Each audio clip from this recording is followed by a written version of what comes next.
G'day and welcome to the Inforunners. I'm Execute, joined today by Algared, Old Man Hurst himself, and our special guest for today, or fixing my fleet of, is Voidude. How you doing, buddy? For having me, so I appreciate it. Oh, well, you broke It's up more a like little bit. sorry, am I breaking up? Yeah, just a little. It's fine. It's more like a roast my fleet or Mm. fix my unfixable fleet, but here we are. I think it's been pretty fixable, but it has been interesting, hasn't it, Algared? There's a few kind of... No fleet that's unfixable. No, it's... Some fleets do pose interesting challenges. So let's flick over to it then, and you can go through it for the viewers and kind of... And tell us why your fleet is so different, problematic for you. Yeah. So lay it out. Cool. We'll just go through every ship, and you can lay out everything's particular. So we'll start with small stuff, and work our way through. So STV, why you got Cool. this? So the STV referral bonus, it was given to me. It's not by choice. And what did I want to actually say now? Fuck, I've totally lost my train of thought.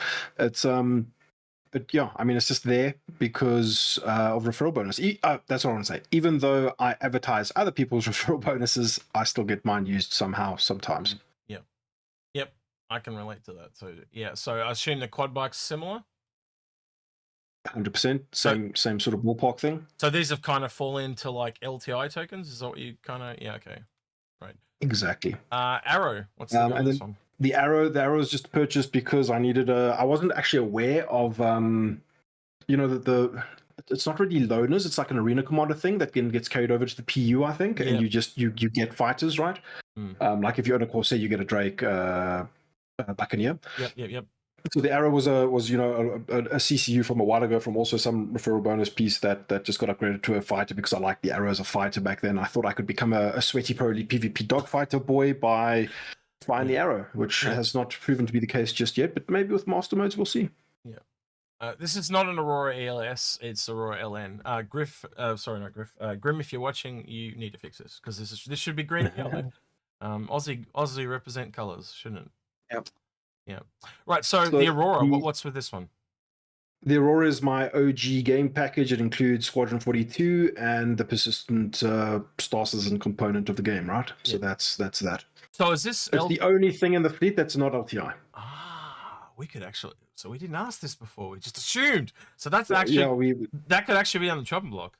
By the way. Oh well, they might change it a little bit. We'll have a look at that as we go through. Right, the 350R. Don't see this too often as a ship. Yeah. 350R is also one of these precariously placed pieces that was a gift, or it was from winning a logo competition from back in the day when Around the Verse was still a thing. And Ben Lesnick said my name on Around the Verse, and I was very excited, and I got gifted this 350R for coming, I think, third in the logo competition. And this is one of those weird pieces that cannot be gifted, cannot be upgraded, cannot be exchanged or anything like that. It is a fixed entity. And that's one of the ones that make this hard to deal with, isn't it? So yeah. It does good work to quickly return to my corpse after I've splattered somewhere in the verse. Corsair, you use this a lot, yeah? Yeah, so Corsairs, this is my, the ship that's closest to my heart, right? I love the Corsair ever since its concept phase. It's been the thing that I just kind of fell in love with. And the reason why that happened, I guess we should explain, is because exploration was my first sort of desire in Star Citizen way back in the day, kind of a thing. If this game ever got released, it was the thing that I wanted to do the most, right? Before piracy, before Jumptown, before any of those other types of things. And the Corsair came along, and I saw it as like a budget carrack, and I was like, hey man, this ticks all the boxes that I like, regardless of the firepower. I didn't really care too much about that. I wanted something that would do some form of exploration, and the fact that it was Drake was also a happy coincidence because that's my favorite sort of manufacturer, and it's my as you'll see later of the fleet. As you'll see later into the fleet that me and Algared are kind of recommending, it was really obvious to me that you had kind of made, I don't want to say compromise, but it does feel like a compromise where you kind of wanted a piracy explorer, and that's why you've got this, because it's halfway between the two, and it was really evident to me. But anyway, the Redeemer. Yeah, so the Redeemer exists for now. I mean, it serves very well as like a thing to, you know, if you want to get into places, we use the example of Jumptown, to just get on the ground, not instantly explode, and then, you know, be able to go out and do stuff, or with the crew, you know, make sure that we can all get safely on the ground kind of thing. It performs like this, you know, if you to overdrive, and it's quite a strong performer in that regard. Very shieldy, very tanky, but very slow. Lots of DPS output. And yeah, I think it's incredibly useful in many sort of combat situations, right? So that's why that's there. It's also part of my chain up to what you'll see later. Yep. Which would be the Endeavor, yeah.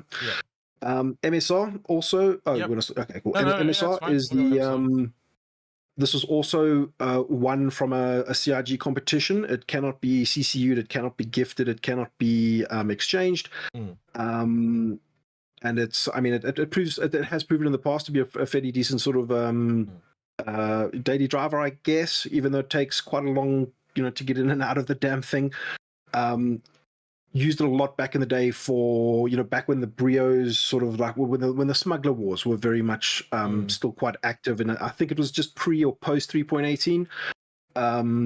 Running to Jumptown, buying lots of slam, selling lots of slam, that kind of stuff. It served its purpose while there, but yeah, it's not going anywhere. It's a static fixed asset. Yeah, it definitely grew too much for Algared and mine's taste, didn't it, Algared? It's got two problems from my one is the stilts, which you pointed out. I can't stand the ship now because it's on stilts. And the other thing is the endless corridors to getting in and out of the damn thing. It's those two things for me. For sure. Other than that, it's a great ship, but yeah. The ugly duckling. And then the 400i, the 400i is the UEE Maze Daddy. This was it was also gifted from CIG for selling the most maze in one of the PTU cycles. Cannot be changed, cannot be sold, cannot be CCU'd. It is a fixed asset.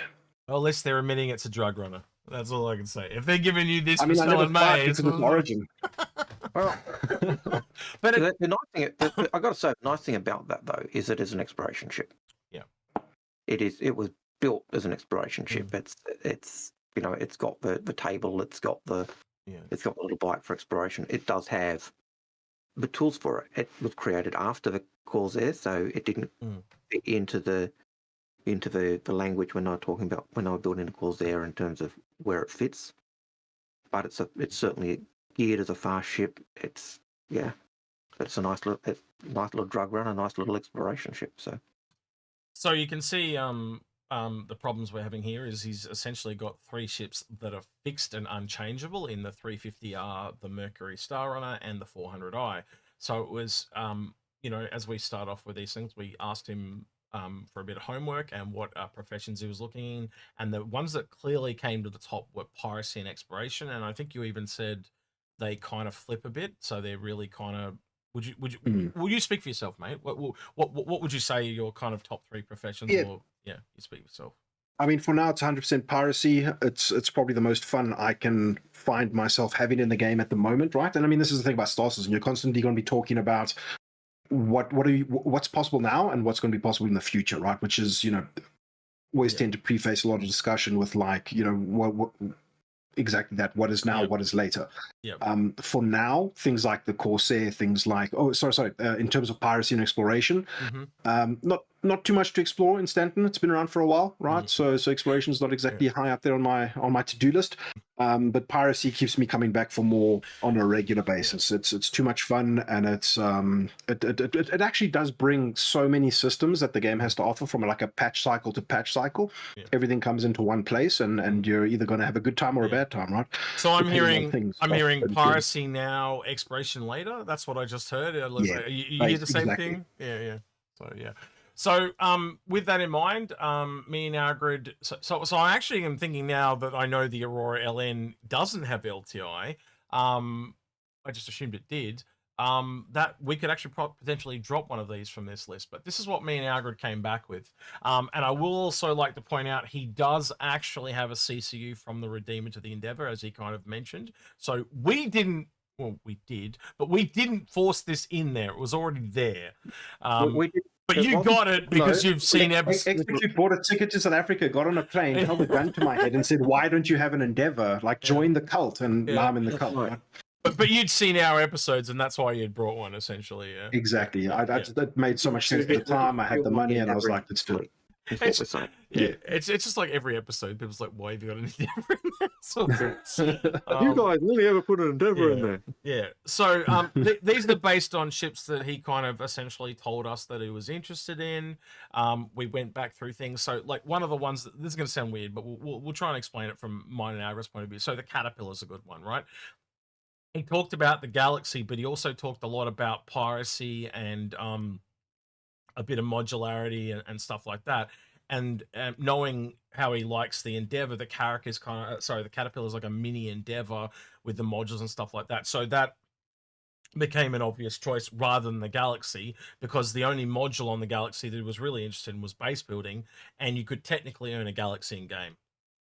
Much like you could technically get the Caterpillar too if you wanted to. And the other thing that tied in with that is the Galaxy and the Caterpillar. When you put them into their cargo configuration, carry exactly the same amount of SCU. Sorry, just real quick, Algared. The reason why there's 6 ships here was he had 6 essential LTI tokens. Now he's only got 5. We could technically drop one of these too. So I just want to kind of point that out. Sorry, Algared, go ahead. Yeah, so the Carrack and the Caterpillar and the Galaxy have the same cargo capacity, and then it comes down to what modules you got. The Galaxy's hospital module can be covered by the Endeavour. The manufacturing, that's the only thing it really does have that's not there. Refinery's not really into that, so the Galaxy's kind of drops off. You have to make a small assumption too, Algared, and Voidude, you can weigh in here as well, but being the Caterpillar and being a bit more pirate and being a bit more Drake, it's probably going to lean into those modules will probably lean into the piracy a bit more than, say, a Galaxy would.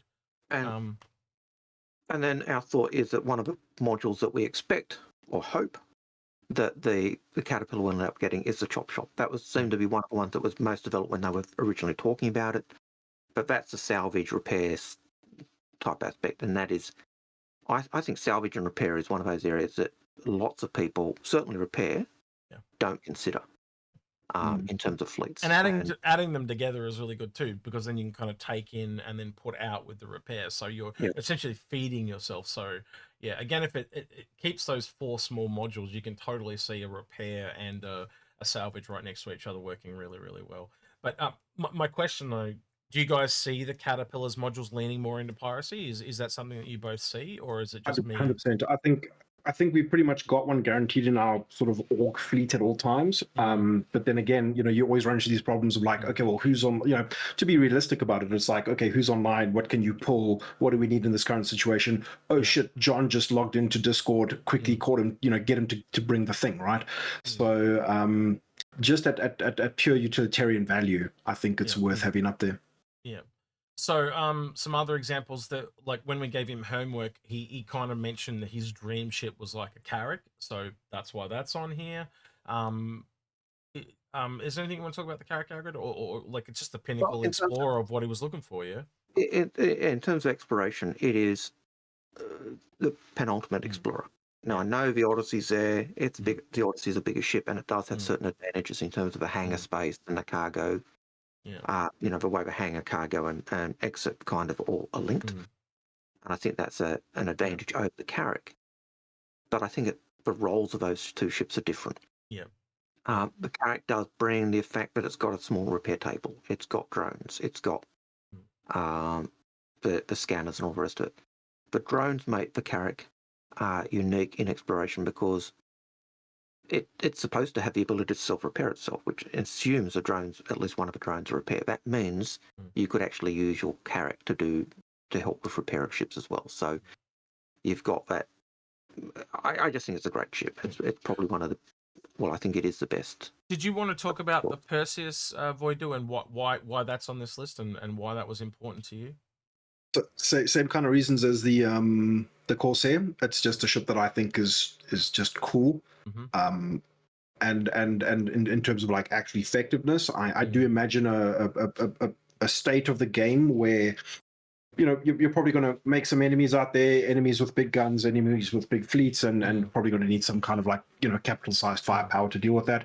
Even though technically speaking, maybe a Polaris would be necessary, or there'll be some kind of like fleet layout that would be required, I guess. But for me, the Perseus is the one that sort of speaks to me, and it just sounds cool. It's a battleship, right? I mean, who doesn't want a battleship? Yep. No, I get it. So just another kind of dream ship like the Carrack, in short. Yeah. Yeah, exactly. And the Endeavour, like it just has so much functionality, and I think me and Algared have kind of talked about this to death. But I think the part me and Algared will probably ask you, because people have heard us talk about it before. But do you now Algared and I have kind of talked through the Endeavour with you? Do you see the piracy benefits as well as the exploration benefits of the Endeavour? Like, do you see how the multi-roleness kind of? Yeah, 100%. I mean, even touching slightly on exploration, I think there's potential there. But in terms of piracy and just being able to, in a different, and I think what's important to state is in a different way to the Caterpillar, right?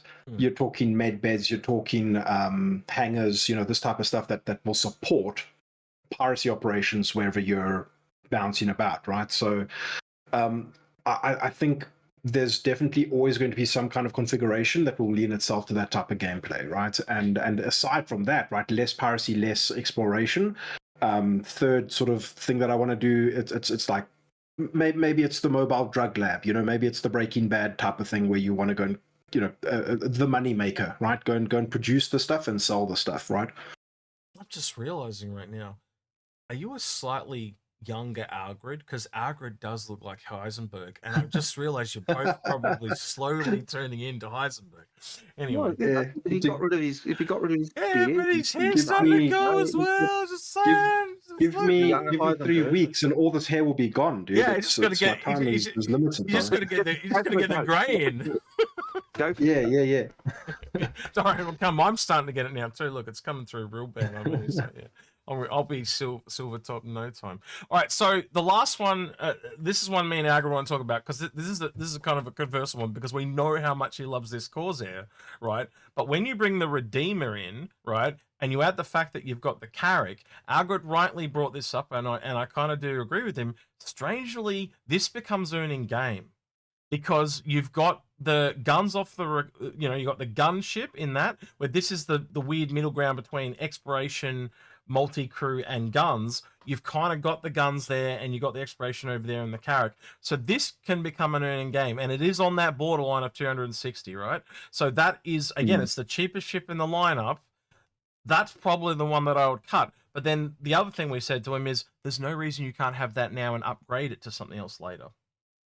So, what's your thoughts on that? As in, like, just before release, you kind of fuck off this Corsair and you turn it into one of these others, and then earn the Corsair in game. Is that going to be a problem for you, so to speak? It's feasible. It's not really a problem. It's more like just in terms of having access to it from a content creator's perspective is also something I need to constantly think about, right? And so you'd probably be without it for 2 days at most. I see what you're saying. Yeah, for sure. And what X is saying there is you have your exit strategy for it. You use it now for whatever you need, and then turn it into one of these bigger ships. It's time to convert it to X, and in those 2 days, instead of using your Corsair, you use your Redeemer for your piracy. Well, for example, you might even turn it into the Redeemer. You know what I mean? What can't be ignored, I think, is the Corsair's ability to be, for now at least, until we get more sort of complex engineering type stuff, is it is soloable. And I do a lot of solo type shenanigans, right? And it's got the cargo space that the Redeemer just won't have unless that modularity stuff comes in that you were maybe talking about. So it ticks too many boxes, right? Yeah. In terms of the content, and to have it off the bat, right? So say a patch drops and I just need to use the Corsair, it's available, it's there, right? So it is very difficult actually to get rid of it. And that's what X was saying in terms of having that exit strategy.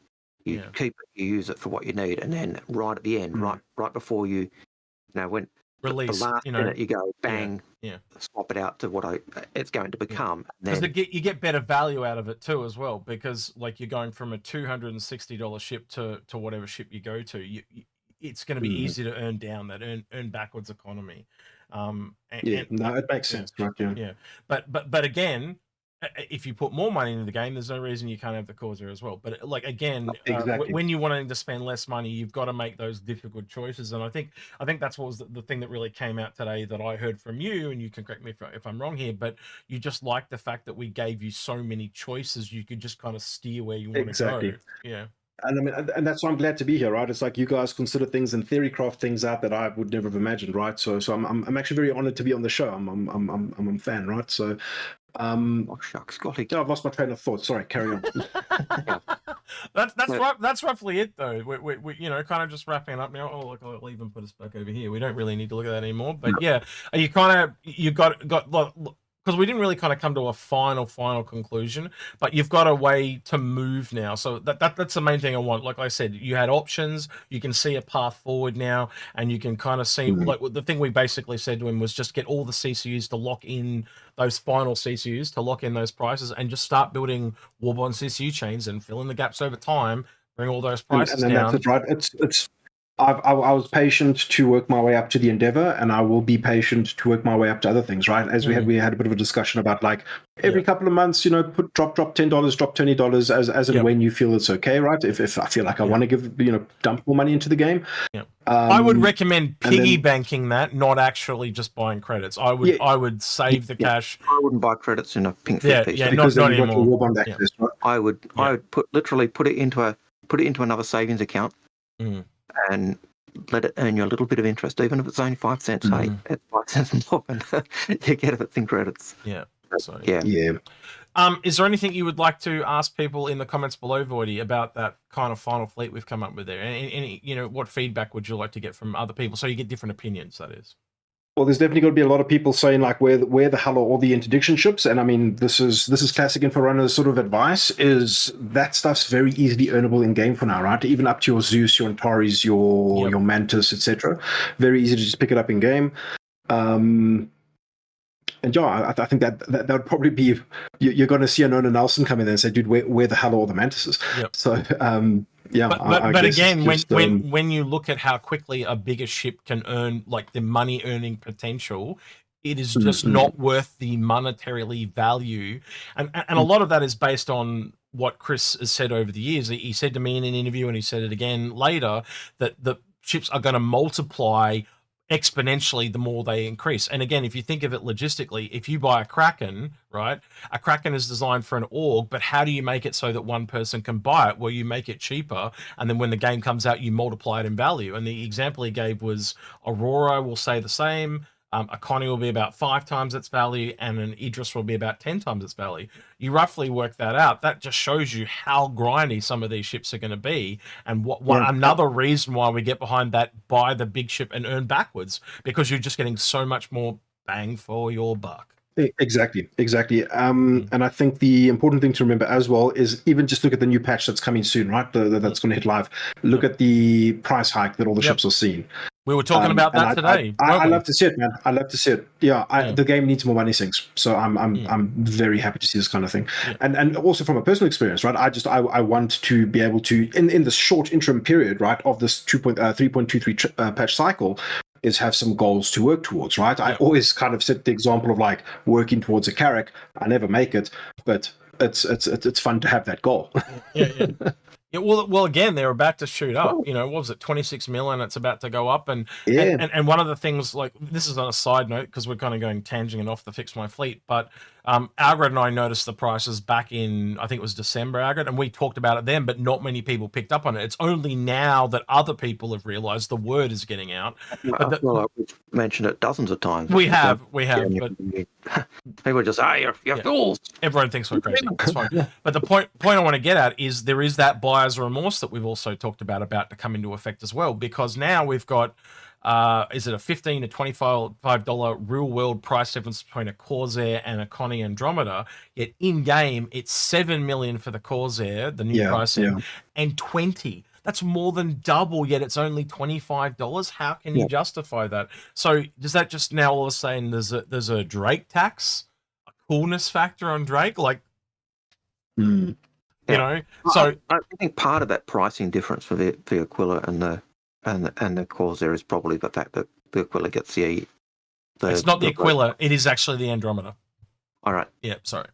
Gee, that's even worse. Oh, okay. The Inquila's probably even more Algared, to be honest with you. I haven't gone and actually looked at the. I just that's only got the P52, but yeah. I was looking for big yeah. discrepancies in prices, and that's the one that just jumped out at me. I went, "What the hell? Why are they so different?" But only such a small price. I'll go again. You and I might look at that more thoroughly and pull a show out of that and go, "What the hell is wrong with some of these?" But yeah. Anyway, we've tangented completely off topic, which is really part of the course here. Voidude, where can people find you on the interweb? Cool. You can find me at youtube.com /@voidyvids for probably the worst Star Citizen content in existence. And then I stream on Twitch at twitch.tv/voidude, VOIDUDE. I will say laughs are guaranteed, though. Either at or with, either or, they will be guaranteed. Yeah, totally at my expense every time. So yeah, put in and have a laugh. Yeah. Algared, I did forget to ask you. Is there anything you'd like to hear in the comments about Voidy's fleet? I'll do the usual line. Now, have we taken Voidy down the dark alley and mugged him? Or have we given him a good oil? What do you think? So it has been a bit of a different one because of the giveaway stuff. So he's kind of stuck and locked with a lot of that stuff, and probably only the 400i is the one that is in his wheelhouse. And again, it's not exactly right, but I do see at some point you probably will use that for smuggling, drug running type stuff. Well, I still think the 400i fits in his wheelhouse perfectly because it's. I mean, you forgot the part where he says he doesn't like Origin. I'll put it, if every single other ship in my fleet is on claim and the claim timers have been, ludicrously like tuned up to make it more realistic or whatever, then I might pull out the 400i sometime. Worst case scenario, you've always got something for target practice. You can just pull it out and shoot the crap out of it, and feel good. Yeah. It's the punching bag. That's what you should call it, the punching bag. Perfect. Punching bag, yeah. All right, then. Don't forget to like, subscribe, ring that notification bell, and thank to everyone that went that extra mile on Patreon at the end of the video. He's been Voidude. He's been Algared. He's been Execute, and we're out of here. Take care. See you, citizens. Thanks so much for having me. Yeah, I was going to say goodbye. All right. Bye. Goodbye. Cheers.